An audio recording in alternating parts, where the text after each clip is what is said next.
Assalamualaikum warahmatullahi wabarakatuh. Perkenalkan, nama saya Finan Ramadan. Pada kesempatan kali ini, kami kelompok 1 akan membahas perancangan arsitektur enterprise sistem informasi penggajian pada rumah laundry menggunakan metode TOGAF ADM. Sebelum ke materi, hendaknya saya memperkenalkan anggota-anggota kelompok 1.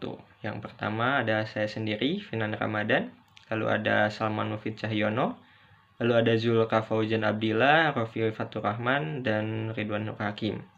Dan untuk pemateri pertama, saya persilahkan kepada saudara Zulka. Assalamualaikum warahmatullahi wabarakatuh. Saya Zulka Fauzan Abdillah. Di sini saya akan memaparkan untuk bagian latar belakang. Baik, langsung saja. Pada era digital saat ini, dengan perkembangannya yang semakin cepat, teknologi informasi telah menjadi bagian penting dari hampir setiap aspek bisnis. Penggunaan sistem informasi yang efektif dan efisien dapat membantu bisnis meningkatkan produktivitas dan efisiensi operasional. Namun, di banyak perusahaan atau bisnis, sistem penggajian masih dilakukan secara manual, yang mengakibatkan berbagai masalah seperti kesalahan penghitungan gaji, keterlambatan pembayaran, dan ketidakakuratan data karyawan. Maka dari itu, implementasi sistem penggajian otomatis yang terintegrasi dengan arsitektur enterprise tidak hanya meminimalisir kesalahan dan meningkatkan akurasi, tetapi juga memungkinkan pengelola data yang lebih efisien. Dengan sistem yang terkomputerisasi, perusahaan dapat menyimpan dan mengelola data karyawan dengan lebih baik, melakukan perhitungan gaji berdasarkan berbagai hal seperti jam kerja dan tunjangan secara otomatis, serta menghasilkan laporan keuangan yang akurat dan tepat waktu. Kemudian di sini ada penjelasan untuk enterprise arsitektur. Arsitektur enterprise adalah alat yang dapat digunakan untuk membantu perusahaan mencapai tujuan mereka. Dalam arsitektur enterprise terdapat 4 komponen, yaitu proses, data, orang, dan teknologi. Selanjutnya, keempat komponen ini menunjukkan bagaimana proses bisnis dan teknologi informasi dapat bekerja sama. TOGAF, The Open Group Architecture Framework, adalah framework arsitektur perusahaan yang menawarkan pendekatan yang komprehensif untuk perencanaan, perancangan, dan pelaksanaan arsitektur informasi perusahaan. TOGAF juga menggambarkan metode yang rinci untuk membangun, mengelola, dan mengimplementasikan framework dan sistem informasi dan digunakan untuk menggambar model pengembangan. Selanjutnya, saya kembalikan lagi kepada moderator. Assalamualaikum warahmatullahi wabarakatuh. Perkenalkan, nama saya Rofi Fatur Rahman. Di sini saya akan melanjutkan presentasi dari perancangan arsitektur enterprise sistem informasi penggajian pada rumah laundry menggunakan metode TOGAF ADM. TOGAF ADM atau TOGAF Architecture Development Method merupakan hasil kontribusi berkelanjutan dari sejumlah besar praktisi arsitektur.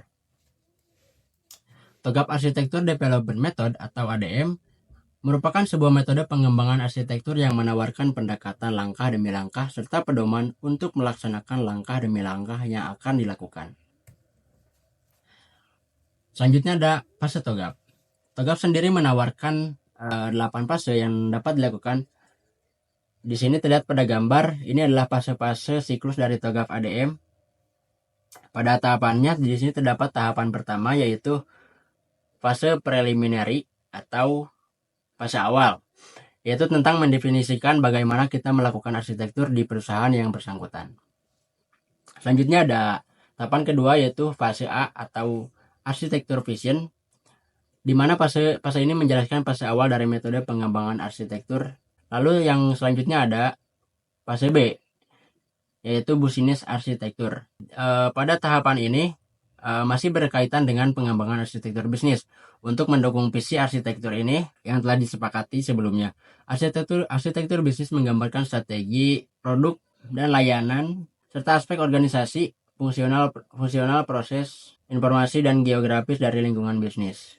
Yang selanjutnya ada fase C, yaitu Information System Arsitektur, yang mencakup pengembangan arsitektur data dan aplikasi.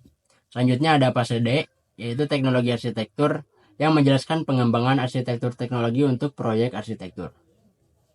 Selanjutnya ada fase E, yaitu Opportunities and Solution, yang menjelaskan proses identifikasi sarana penyampaian proyek, program atau portofolio. Selanjutnya ada fase F, yaitu migration planning, yang membahas perencanaan migrasi. Lalu ada fase G, yaitu implementasi governance. Lalu yang terakhir ada fase H, yaitu arsitektur change management. Selanjutnya di sini saya akan menjelaskan tentang preliminary fase. Tahapan ini adalah tahapan awal yang merupakan persiapan dalam melakukan perancangan arsitektur enterprise untuk sistem informasi penggajian seluruh karyawan di rumah laundry. Tahapan ini, aktivitas inisiasi dan persiapan dilakukan untuk memenuhi requirement agar perencanaan enterprise arsitektur dapat berjalan sesuai proses bisnis dan prosedur perusahaan. Pada tahap preliminary fase dilakukan identifikasi prinsip-prinsip arsitektur yang dilihat dari segi bisnis, data, aplikasi, dan teknologi yang terdapat pada bisnis ini. Prinsip-prinsip arsitektur yang dihasilkan didefinisikan dalam bentuk principal catalog, di mana pendefinisian prinsip-prinsip ini akan mempengaruhi proses perancangan dan digunakan sebagai pendekatan untuk mencapai kesuksesan dalam enterprise arsitektur. Nah, berikut terdapat tabel dari principal catalog atau prinsip-prinsip arsitektur dari segi bisnis, data, aplikasi, dan teknologi yang cukup mempengaruhi dalam proses perancangan sistem informasi serta digunakan untuk suatu pendekatan sehingga tercapainya suatu kesuksesan dalam arsitektur enterprise pada rumah laundry ini. Nah, contohnya di sini terdapat prinsip konsistensi data. Dengan deskripsi data penggajian harus konsisten dan akurat. Untuk rasionalnya yaitu untuk memastikan keakuratan pembayaran dan menghindari kesalahan penghitungan gaji. Lalu implikasinya harus ada validasi data yang ketat dan pengelolaan data yang baik. Selanjutnya ada keamanan dan privasi data, yang berarti data penggajian harus dijaga kerahasiaannya dan aman dari akses yang tidak sah. Lalu rasionalnya untuk melindungi informasi sensitif karyawan. Selanjutnya implikasinya enkripsi data dan kontrol akses. Yang ketiga ada prinsip skalabilitas, yaitu sistem harus mampu menangani pertumbuhan jumlah karyawan dan data penggajian. Lalu rasionalnya untuk memastikan sistem berfungsi dengan baik seiring dengan pertumbuhan bisnis. Lalu implikasi desain sistem yang modular dan penggunaan teknologi yang mendukung. Yang keempat, kemudahan pengguna, yaitu sistem harus mudah digunakan oleh semua pemangku kepentingan atau pengguna dari sistem itu sendiri. Dengan rasional untuk meminimalkan kebutuhan pelatihan dan aplikasi desain antarmuka penggunaan yang user friendly. Lalu selanjutnya ada otomatisasi proses, yaitu proses penggajian harus diotomatisasi untuk mengurangi kesalahan proses manual yang saat ini dilakukan. Lalu rasional untuk meningkatkan efisiensi dan akurat dalam penggajian. Lalu implikasinya implementasi workflow otomatis. Lalu yang terakhir ada pelaporan dan analisis, yaitu sistem harus menyediakan fitur pelaporan. Hal ini harus dilakukan untuk membantu dalam pengambilan keputusan. Lalu implikasi yaitu penggunaan alat business intelligence atau BI untuk analisis data dan pelaporan. Sekian dari saya, dilanjutkan ke pemateri selanjutnya. Terima kasih. Oke, selanjutnya requirement management. Proses ini adalah kunci dalam pengembangan sistem informasi yang bertujuan untuk memastikan bahwa semua kebutuhan dan ekspektasi pemangku kepentingan diidentifikasi, dianalisis, didokumentasikan, dan dikelola secara efektif sepanjang siklus hidup proyek. Requirement management akan membantu mengumpulkan dan memvalidasi kebutuhan dari berbagai pihak terkait, termasuk tim HR, manajer, dan karyawan, serta mengintegrasikan kebutuhan ini ke dalam solusi sistem yang terencana dengan baik. Identifikasi isu bisnis. Yang pertama, input data kehadiran karyawan, permasalahan, kesalahan input data kehadiran, dan telah ukur akurasi data kehadiran. Kedua, penghitungan gaji karyawan, kesalahan dalam perhitungan gaji, dan akurasi penghitungan gaji. Begitupun seterusnya. Bisa dilihat dalam tabel tersebut. Selanjutnya, fase A, arsitektur vision. Tahap awal dalam proses perancangan arsitektur enterprise yang berfungsi untuk membentuk visi yang jelas dan menyeluruh tentang arsitektur yang akan dibangun. Pada tahap ini, tujuan utama adalah untuk mendefinisikan ruang lingkup proyek, memahami kebutuhan bisnis, dan mengidentifikasi manfaat yang akan diperoleh dari implementasi arsitektur enterprise. Selanjutnya, value chain. Bisa dilihat gambar yang di sebelah kiri adalah gambar dari value chain. Beberapa aktivitas utama yang dilakukan adalah sebagai berikut. 1. Menerima cucian dari pelanggan, mencatat detail item dan kondisi awal. 2. Memilah cucian berdasarkan jenis kain dan warna, serta mencuci sesuai dengan prosedur yang tepat. 3. Mengkeringkan cucian dan menyetrika sesuai kebutuhan. 4. Memeriksa cucian setelah pencucian dan penyetrikaan untuk memastikan tidak ada kerusakan dan kualitas tetap terjaga. Fase B. Bisnis arsitektur.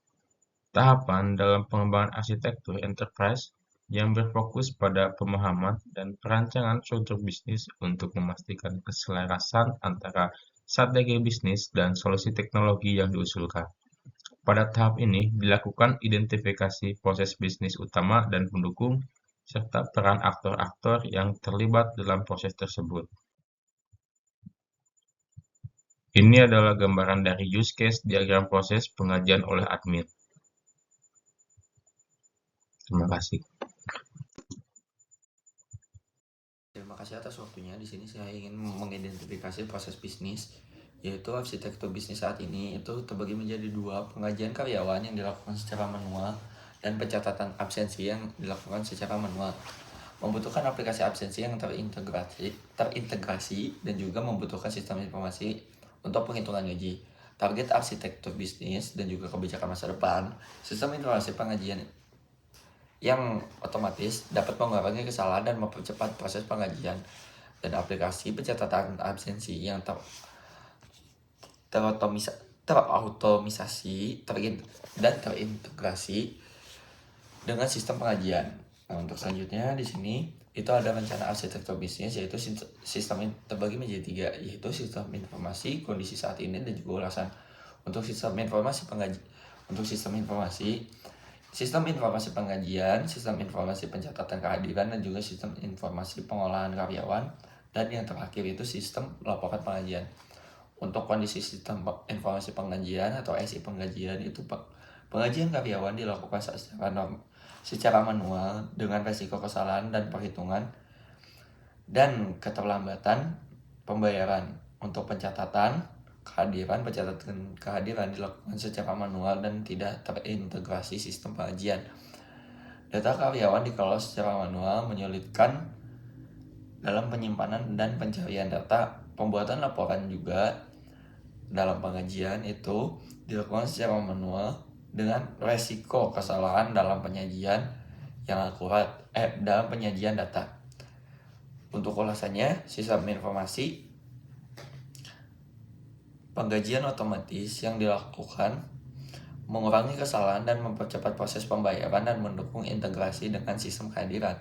Aplikasi pencatatan kehadiran ini terintegrasi dengan pengajian, memungkinkan pencatatan otomatis menggunakan fingerprint atau RFID dan langsung terkait dengan penghitungan gaji. Sistem informasi pengolahan data dan juga karyawan yang mempermudah pencatatan, penyimpanan, pencarian data karyawan secara efisien dan aman. Untuk aplikasi pembuatan laporan juga menggunakan pengajian otomatis yang akurat yang dapat diakses oleh manajemen untuk evaluasi dan perencanaan keuangan. Untuk selanjutnya, di sini ada PACE yaitu informasi sistem arsitektur. Langkah penting dalam perencanaan sistem arsitektur enterprise untuk sistem informasi pengajian pegawai rumah laundry.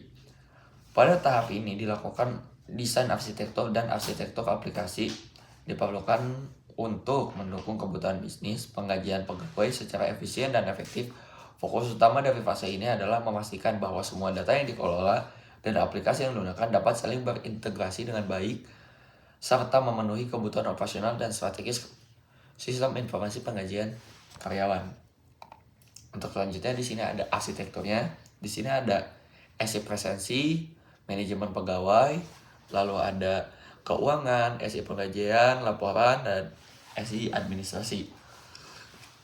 Untuk nama aplikasinya, Sistem Informasi Penggajian, mengolah proses penggajian pegawai termasuk penghitungan gaji, potongan, dan pencetakan slip gaji. Untuk sistem informasi presensi atau absensi, menggunakan catatan kehadiran pegawai serta menghitung total jam kerja setiap pegawai. Untuk sistem informasi administrasi, menggunakan data administrasi pegawai seperti data personal dan juga jabatan. Sistem informasi keuangan digunakan untuk mengelola catatan keuangan terkait penggajian dan penghasilan, laporan keuangan bulanan dan tahunan terkait gaji. Untuk sistem informasi manajemen, mengintegrasikan semua laporan dari berbagai sistem, memberikan data analisis juga, dan juga manajemen dalam mengambil suatu keputusan. Lalu dilanjutkan di phase D. Phase D itu teknologi arsitektur, mengidentifikasi dan mendefinisikan teknologi platform dan juga infrastruktur teknis yang dapat digunakan atau diperlukan juga dalam mendukung aplikasi dan data yang telah dirancang pada fase sebelumnya. Fokus utamanya adalah memastikan bahwa arsitektur teknologi dapat memenuhi persyaratan kinerja, skalabilitas, keamanan, dan juga secara berkelanjutan.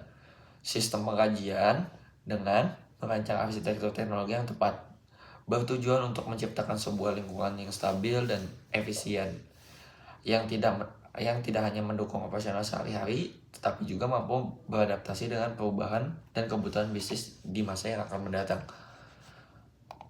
Dan juga di sini ada kebutuhan teknologinya, yaitu ada PC manager, PC keuangan, printer, ada router, firewall, dan juga internet. Untuk spesifikasi yang dibutuhkan dalam PC-nya adalah sebagai berikut. Mungkin segitu saja yang bisa saya sampaikan. Saya kembalikan kepada moderator. Terima kasih. Dan untuk kesimpulan, proses penggajian manual ini tidak hanya rentan terhadap kesalahan perhitungan dan keterlambatan pembayaran, tetapi juga memakan waktu dan tenaga yang harusnya dapat dioptimalkan untuk kegiatan bisnis lainnya. Implementasi sistem informasi penggajian akan meningkatkan efisiensi proporsional, mengurangi risiko kesalahan, mempercepat proses penggajian, dan meningkatkan kepuasan karyawan. Dan saran dari kelompok kami, berdasarkan kesimpulan di atas, saran yang dapat dipertimbangkan oleh manajemen rumah laundry untuk segera mengimplementasikan sistem informasi penggajian yang otomatis dan terintegrasi dengan sistem pencatatan kehadiran. Gunakan sistem informasi untuk membuat laporan penggajian yang akurat dan mudah diakses oleh manajemen untuk keperluan evaluasi dan perancangan keuangan. Dan sekian presentasi dari kelompok 1. Terima kasih atas perhatiannya. Assalamualaikum.